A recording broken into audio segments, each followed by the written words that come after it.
Tsismis din daw ang naging dahilan kung bakit nagbago ang takbo ng buhay ni Ate Linda. Hindi niya tunay na pangalan.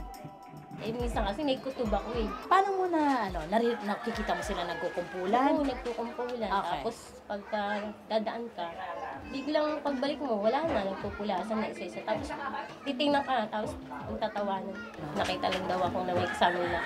Hindi naman ano yun eh. Normal lang sa akin yun dahil talagang marami akong kaibigan lalaki. Anong ginawa niyo nung Talagang kinampalan, tapos siya, sige. So, ayaw mong kumalat? Okay. tapos yung mga tayo talagang sakto pa, wala.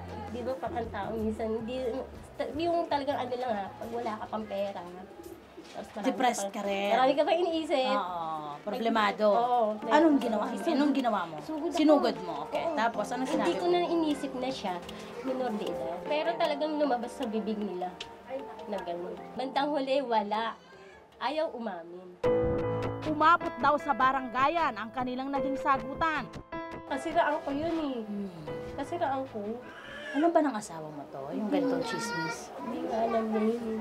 Hindi rin daw matanggap ni Ate Linda na ang nagkalat ng tsismis tungkol sa kanya ay ang babaeng itinuring pamandin niyang matalik na kaibigan.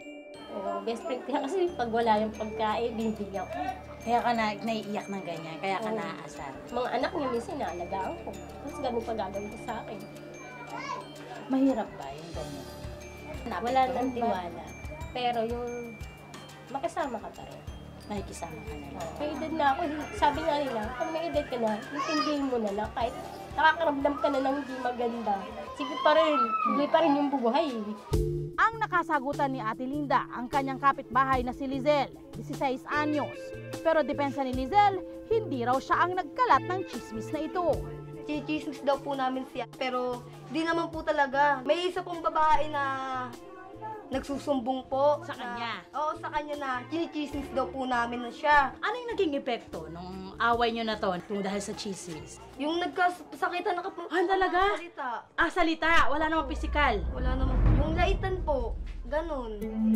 Kahit pa raw teenager pa lang si Lizelle, tila ba bihasa na siya sa pakikipaguntahan sa mga kapitbahay.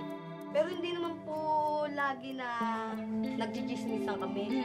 Siyempre, alam mo ibang tao yung pagchichismisan namin, paano may sarili namin. Bago kami manggugus kang matambam, titignan mo na namin mga itsura namin. Hindi naman kami masyado nagchichismis talaga, te. Huwag lang kaming uunahan. Aminado naman ang ilang mga kababaihan at ilang mga ina ng tahanan dito sa barangay na kapag sila'y nag-umpisang mag-umpukan, mag-uumpisa na rin ang kanilang tsismisan.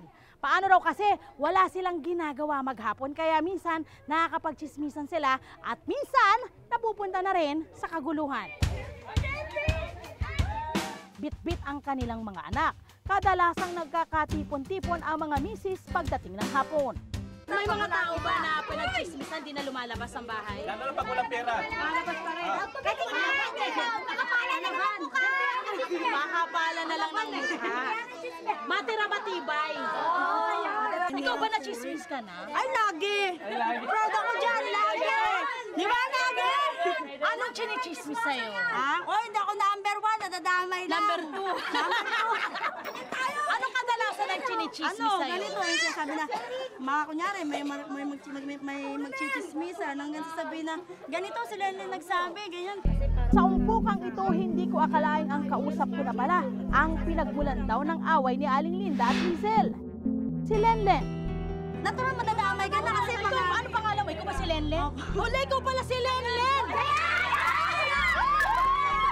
Ikaw pala si Lenlen. Sino ba ang nagsabi talaga? Kasi sinasabi, ikaw daw nagsabi. Siyempre, pagpipilitan nila, ikaw tong mananahimik, ikaw taga pagsisiksikan. Siyempre, sabi gano'n.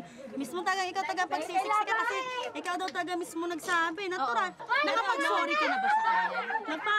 Nagkikibuan naman kami, pero parang ano lang, parang wala lang. Hindi yung kagaya dati na close kami.